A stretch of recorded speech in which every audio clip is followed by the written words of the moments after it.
இந்த big boss content creation team தான் இவ்வளவு மோசமாக யோசிக்கிறாங்கன்னு பார்த்தா, இந்த எலிமினேஷன் பண்ணுறதுக்குன்னு ஒரு டீம் வச்சுருப்பாங்க போல், அவங்களும் படுமோசமாக யோசிக்கிறாங்க அப்படின்னு தான் புரிஞ்சிக்க முடியுது. காரணம், மக்கள் ஓட்டு போடுறது பேசிஸில் பிக் பாஸோட எலிமினேஷன் நடக்கிறதில்ல அப்படின்றது நம்மளுக்கு எப்போயோ புரிஞ்சு போச்சு. இருந்தாலும் ஏதோ ஒரு நம்பிக்கையில் பார்த்தாலும் இப்போ இவங்க எலிமினேஷன் பண்ணுற மெத்தடே நம்மளுக்கு கொஷினாக தான் இருக்குது. டெய்லி தர்பார் நேயர்கள் அனைவருக்கும் வணக்கம். இது பிக் பாஸ் சீசன் 8க்கான ரிவ்யூ. எல்லாருமே இன்றைக்கி யார் எலிமினேஷன் அப்படின்றதுக்காக பார்ப்பாங்க. போன வாரம் பிக் பாஸ் வரலாற்றிலே முதல் முறையாக விஜய் சேதுபதி ஆரம்பிக்கும் போதே சத்யா எலிமினேட்டட் அப்படின்னு சொல்லி ஒரு வெடியை தூக்கி போட்டார். அண்டு டபுள் எவிக்ஷன் தொடர்ந்து 2 நாட்கள் நடக்கிறது. நம்ம பல முறை ஏற்கனவே சொன்னது தான். இருக்கிற கண்டிஷனை பொறுத்து பார்க்கும்போது எல்லா வாரமும் டபுள் எவிக்ஷன் போட்டால் தான் கடைசி எபிசோடுக்கு 4 பேர் நிற்பாங்க. அந்த அளவுக்கு வச்சன்னு கூட்டத்தை சேர்த்து வச்சுருக்கு இந்த பிக் பாஸ்.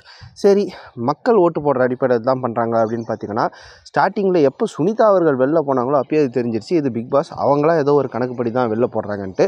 அதுவும் சுனிதா மாதிரி நல்ல ஒரு டஃப்பான கண்டென்ட் கொடுக்கக்கூடிய கண்டஸ்டண்ட்டை வெளியேற்றின போதே இதில் வேறு ஏதோ உள்ளடி வேலை இருக்கோ அப்படின்ற டவுட் வந்துச்சு. அதுபோக பல இடத்துல மக்கள் உண்மையிலே இந்த பிளேயர் தான் வெளில போகணும் அப்படின்னு நினச்சி ஓட்டு போடும்போது அதிகமாக மிச்சர் சாப்பிட்ட பிளேயர் வெளில அனுப்பிச்சிருந்தாங்க. ஒவ்வொரு பிளேயராக அனுப்பிச்சிருந்தாங்க. சரி, அப்படி பார்த்தாலும் இவங்கெல்லாம் தானடா நிறைய மிச்சர் சாப்பிட்டாங்க, இவங்கெல்லாம் இன்னும் ஏன்டா இருக்காங்க அப்படின்ற கேள்வி தான் வந்துச்சு. உதாரணத்துக்கு பார்த்திங்கன்னா, சாச்சனாவை எடுத்துக்கலாம். சாச்சனா கரெக்டாக பண்ணுறாங்களோ தப்பாக விளையாடினாங்களோ என்னவோ, ஆனால் வீட்டுக்குள்ளே ஒரு கண்டென்ட்னு கொடுத்துருந்தாங்க. கேமரா அவங்க மேலே ஃபோக்கஸில் இருந்த அளவுக்கு சரியோ தப்போ ஒரு விவாதத்தை கிளப்பக்கூடிய அளவுக்கு அவங்க ஒரு கேம் ப்ளே பண்ணியிருந்தாங்க. ஆனால் ரஞ்சித் எடுத்துக்காங்க, என்ன பண்ணார் அப்படின்றது அவருக்கே தெரியுமானும் புரியல. கையெடுத்து எல்லார்கிட்டையும் கும்பிட்டதை தவிர வேறு என்ன கண்டென்ட் வீட்டுக்குள்ளே அவர் கொடுத்தாரு அப்படின்றத இவ்வளோ நாள் யோசிச்சு பார்த்தாலும் தெரியல. பட் 70 நாளுக்கு மேலவும் ரஞ்சித் இருக்கிறாரு. சரி, நம்ம என்ன நினச்சோன்னா 70 நாளைக்கு மேலே ஆயிடுச்சு, இன்னும் ஒரு வாரம் எப்படியாவது தப்பிச்சு ஓடிட்டாருன்னா இந்த ஃப்ரீஸ் டாஸ்க்கு அப்படின்றது வரப்போது அதில் ரஞ்சித் அவர்களுடைய ஃபேமிலியே சேர்ந்து மொத்த கண்டென்ட் கொடுக்கறதுக்கு வாய்ப்பு இருக்குது. கண்டென்ட் இந்த சென்ஸ் அவங்க ரஞ்சித்தை கோபமாக இல்லை, அவர் நடிக்கிறாரு, எந்த இடத்துலையுமே அவர் ரியாக்ஷன் காட்ட மாட்டேங்கிறார் அப்படின்னு சொல்லியிருக்காங்க. அவங்க ஃபேமிலி வரும்போது அதற்கான உண்மை எப்படி அவங்க ரியாக்ட் பண்ணுறாங்க, மற்றவங்களை பற்றி என்ன பேசுகிறாங்க அப்படின்றத அவங்க ஃபேமிலி கொடுத்துருக்கக்கூடும். அண்ட் தன்னுடைய பர்சனல் லைஃப்பை பற்றி ரஞ்சித் அவர்கள் சொன்னபோது வீட்டில் இருக்கிற எல்லாருமே உருகி அழுதாங்க. பார்த்த நம்மளுக்கே ரொம்ப கஷ்டமாக இருந்துச்சு. ஸோ அது ஒரு சென்டிமெண்ட்டான ஒரு விஷயமா இருக்கும். நேயர்களால் நிறைய கனெக்ட் பண்ணிக்கக்கூடிய ஒரு கண்டென்ட்டாக அது இருக்கும் அப்படின்ற மாதிரி தான் நம்ம நினச்சிருந்தோம்.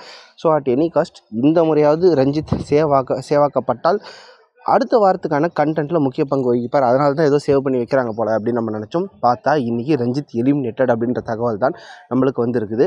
நிறைய பேர் இந்த வாரமும் டபுள் எவிக்ஷன் இருக்குமா அப்படின்னு கேட்குறாங்க. நம்மளுக்கு வந்த தகவல் படி டபுள் எவிக்ஷன் கிடையாது, ஒரே எவிக்ஷன் தான். நிறைய பேர் என்ன யோசிச்சாங்கன்னா, இன்க்ளூடிங் நாங்கள் என்ன யோசிச்சோம்னா, ரயான் அவர்கள் எலிமினேட் ஆகிறது தான் வாய்ப்பு அதிகம். காரணம், அந்த நாமினேஷன் ஃப்ரீ பாஸ் அப்படின்றதையும் கேன்சல் பண்ணிட்டாங்க. ஸோ அவரும் ஒரு டேஞ்சர் ஜோனில் தான் இருந்தார். அது வாங்கியிருந்தாலும் அது இதுவாக தான் இருக்கும். டபுள் எவிக்ஷன் அப்படின்னா ரயானும் எப்படியும் போயிடுவார். ப்ளஸ் ஃபேமிலி கண்டென்ட் அந்த ஃப்ரீ டாஸ்க் வரும்போது பெரிய அளவுக்கு அவங்க கண்டென்ட் கொடுப்பாங்களா அப்படின்றது டவுட்டு தான். மற்றவங்கலாம் பார்த்திங்கன்னு வச்சுக்கோங்களேன், ஜெஃப்ரி ஆகட்டும், இல்லை முத்துக்குமரன் ஆகட்டும், இவங்கெல்லாம் நான் மீடியா பேக்ரவுண்ட்லேருந்து வந்திருக்காங்க. ஒரு சாதாரண நம்மள மாதிரி ஒரு ஆள் அங்கே போய் கலக்கிறாங்க அப்படின்ற மாதிரி. ஸோ அவங்களோட ஃபேமிலி வரும்போது நம்மளால் கனெக்ட் பண்ணி பார்த்துக்க முடியும். இவங்க அப்பார்ட் ஃப்ரம் திஸ் மற்றவங்களாம் தீபாக் ஆகட்டும், ஜாக்லின் ஆகட்டும், இவங்கெல்லாம் மோஸ்ட்லி மீடியாக்குள்ளே இருந்தவங்க. அவங்க தனியாக ஸ்பெஷலாக என்ன கண்டென்ட் கொடுப்பாங்க அப்படின்றது தெரியாது. வேறஸ் ரஞ்சித் அவர்களுடைய ஃபேமிலி இவந்தோ ஒரு சினிமா பேக்ரவுண்ட்லேருந்து வந்தாலும் அவருடைய பர்சனல் கதை அப்படின்றது நிறைய பேருக்கு டச் பண்ணும்போது அவங்க ஃபேமிலிக்கான அந்த ஒரு கண்டென்ட் நம்மளால் கனெக்ட் பண்ண முடியும் அப்படின்ற ஒரு சின்ன நம்பிக்கை இருந்துச்சு. அட்லீஸ்ட் சென்டிமெண்ட்டாக எப்படி பேசுகிறாங்க, மற்றவங்கள பற்றி என்ன நினைக்கிறாங்கன்ற மாதிரி ஒரு கண்டென்ட் கொடுத்துருக்கலாம். அதற்கும் வாய்ப்பு இல்லை. ஸோ பிக் பாஸோட அந்த எலிமினேஷன் அப்படின்றதே மக்கள் கையில் இருந்த வரைக்கும் முதல் 7 சீசன் கொஞ்சம் பரவாயில்லையாக இருந்துச்சுன்னு தாங்க சொல்லணும். மக்கள் முடிவை தவிர்த்து இவங்களா கண்டென்ட் பேஸ் பண்ணி எலிமினேட் பண்ணலான்னு எப்போ முடிவு எடுத்தாங்களோ அப்போ இருந்தே அது மோசமாக ஆயிடுச்சு அப்படின்னு தான் சொல்லணும். உண்மையிலே மக்களை எதுக்கு தான் ஓட்டு போட சொல்கிறாங்க அப்படின்றதும் புரியல.